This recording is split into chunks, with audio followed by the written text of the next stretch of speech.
पहले आप सबका मैं उम्मीद करता हूं कि यार आप सब खैरियत से होंगे। तो गाइस सालार को थिएटर्स के अंदर रिलीज होने में जस्ट 10 डेज बचे हैं, 10 दिन। तो अभी 10 दिन पहले इस फिल्म की एडवांस बुकिंग कैसी चल रही है भाई, कहां तक पहुंची, टोटल क्या हुआ, यूएसए में क्या हुआ, प्रीमियर में क्या हुआ, ये 1 मिलियन का क्या सीन है, कंप्लीट बताता हूं। लेकिन उससे पहले अगर आपने अभी तक वीडियो को लाइक एंड चैनल को सब्सक्राइब नहीं किया तो जल्दी से कर ले ताकि ऐसी अपडेटेड वीडियोस आपको मिलती रहे। तो आइए जानते हैं। तो गाइस सबसे पहले यूएसए की एडवांस बुकिंग। तो यूएसए के अंदर अभी ऑलमोस्ट 10 दिन पहले 345 लोकेशंस हैं, 1114 शोज हैं, 1114 शोज, 21,160 एग्जैक्ट नंबर है, 21,167 टिकट से सोल्ड आउट एंड 5,70,844 डॉलर्स की एडवांस बुकिंग, जिनको अगर मैं इंडियन रुपीस में कन्वर्ट करूं तो बनता है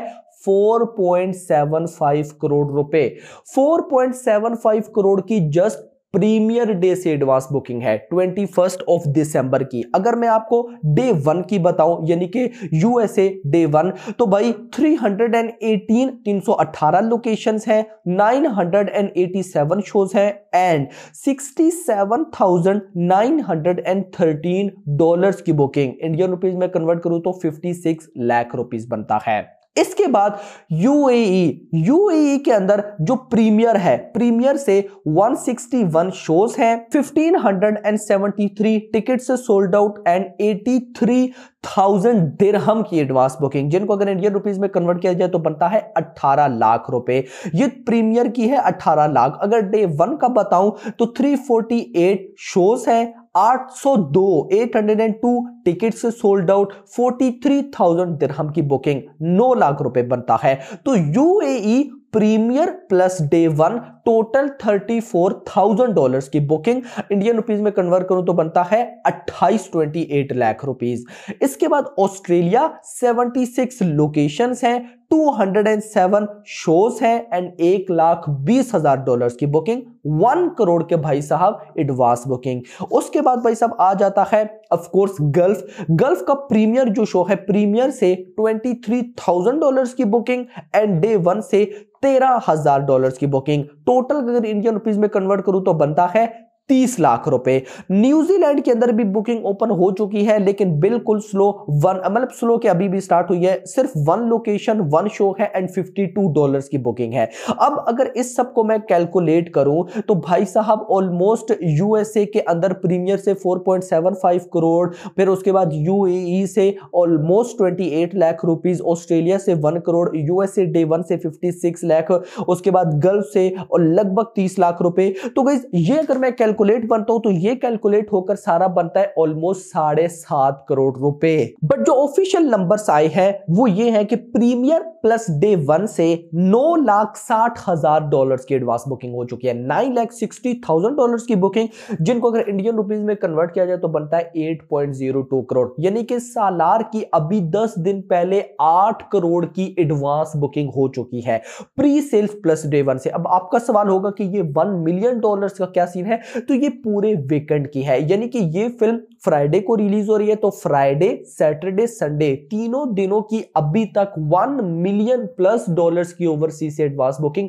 हो चुकी है मेरा भाई। और ओवरऑल अगर मैं बताऊं तो डे 1 प्रीमियर प्लस डे 1 की पैसा बुकिंग है 8 करोड़ रुपए की और अभी 10 दिन रहते हैं। और अभी जो अपडेटेड रिपोर्ट है उसके अकॉर्डिंग 2 कंटेंट इस फिल्म के आने हैं, एक है गाना और दूसरा है भाई साहब इसका एक्शन ट्रेलर। पता नहीं इन 10 दिनों में ये आएंगे कब, बट इन 2 कंटेंट का आना बाकी। और अगर ये 2 कंटेंट आते हैं फिल्म की हाइप और ज्यादा बढ़ेगी, तो मतलब कहीं ना कहीं मैं एक्सपेक्ट कर सकता हूं कि ये 8 करोड़ की बुकिंग फाइनल अगर 10 दिन बाद मैं देखूं तो 25 से 30 करोड़ तक जाने वाली है। और अगर ये 25 to 30 करोड़ तक जाती है देन भाई सालार प्रीमियर प्लस डे 1 की जो बॉक्स ऑफिस कलेक्शन होगी वो इजीली 50 करोड़ प्लस लेने वाली है। और अगर 50 करोड़ प्लस लेती है देन भाई 110% ये फिल्म 150 करोड़ तो डे 1 में करेगी, उससे ऊपर कितना करेगी वो देखना इंपॉर्टेंट है।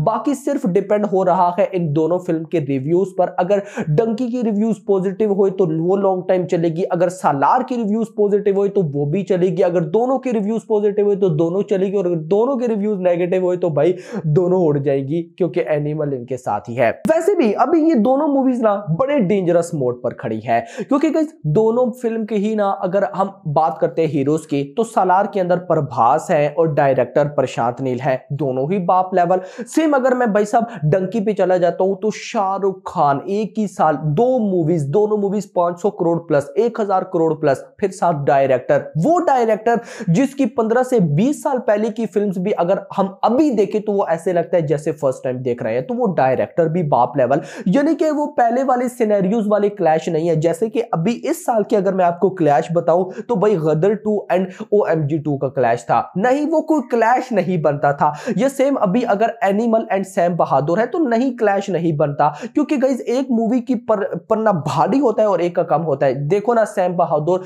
ऑफ कोर्स विक्की कौशल एक किस्म के बड़े स्टार हैं, लेकिन फिर भी सैम बहादुर के डायरेक्टर देख लो उनको, मुझे तो नहीं लगता आप में से कुछ लोग नाम भी जानते होंगे।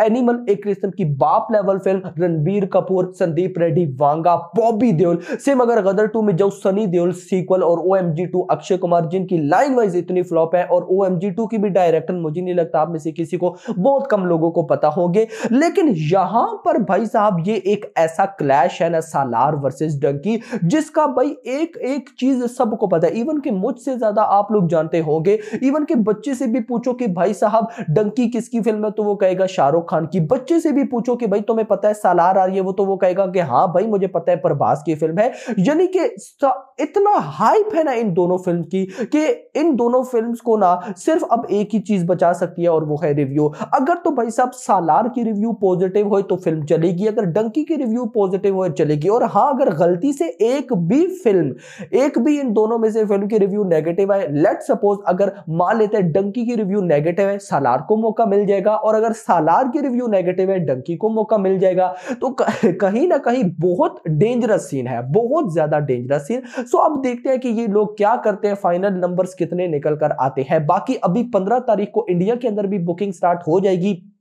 सो देखते हैं कि इंडिया के अंदर बुकिंग स्टार्ट होने के बाद क्या क्या बेनिफिट होता है, क्या क्या एडवांस बुकिंग होती है। बाकी आप लोग मुझे बताएं आप लोगों की क्या प्रेडिक्शन है, सालार कितना कमाने वाली है। जैसा कि मैंने बताया कि 150 करोड़ मुझे लगता है ये ठोकेगी, और देख रहा ऐसे ही होगा, क्योंकि फिलहाल मेरी प्रेडिक्शन जो है ना उसके अकॉर्डिंग सालार को डे 1 के अंदर प्रीमियर, चलो वो तो ओवरसीज में है, लेकिन इंडिया के अंदर जो डे 1 है 22 दिसंबर, उसमें सिर्फ इंडिया से 100 करोड़ की नेट कलेक्शन करना चाहिए। यार देखो 50 करोड़ तो तेलुगु से आना ही आना चाहिए, 50 करोड़ तो हंस कर आना चाहिए। अगर इतना आता है तो भाई साथ कन्नड़ा है, कन्नड़ा से भी भाई साहब मैं आपको गारंटेड बोलता हूं 10 से 15 करोड़ जरूर आएगा। अगर इतना आता है 65 करोड़ हो जाता है, 5 करोड़ मलयालम, बल्कि 10 करोड़ मलयालम से आप पकड़ो, या 5 करोड़ का लो क्योंकि पृथ्वीराज सुकुमारन भी है, तो कहीं ना कहीं 70-75 करोड़ रुपए। तमिल से मान लो अगर 10 करोड़ भी आ जाता है तो भाई साहब ये बन जाता है ऑलमोस्ट 85 to 90 करोड़। 10 करोड़ भी हिंदी बेल्ट से आ जाता है, 10 करोड़ नॉर्मल अमाउंट है, 10 करोड़ आना चाहिए। अगर 10 करोड़ आ जाता है, आएगा नहीं इससे ज्यादा ही आएगा, बट मान लो 10 करोड़ भी आता है तो ये 100 करोड़ की नेट कलेक्शन करती है। और अगर 100 करोड़ की नेट कलेक्शन करती है तो ग्रॉस 130 मतलब कि 125-130 बनेगी। ओवरसीज से 50 करोड़ तो मुझे लगता है आएगा, तो ये कहीं ना कहीं 150 करोड़ प्लस अभी से ही नजर आ रही है। बाकी अभी 15 को इंडिया के अंदर एक दफा बुकिंग ओपन हो जाए उसके बाद सब कुछ सामने आ जाएगा। सो आपकी क्या प्रेडिक्शन है नीचे जरूर बताइएगा। खैर फिलहाल के लिए इतना ही। होप सो आपको वीडियो पसंद आएगी, वीडियो को लाइक करो, चैनल को सब्सक्राइब करो और अगली आने वाली रखिएगा। Thanks for watching.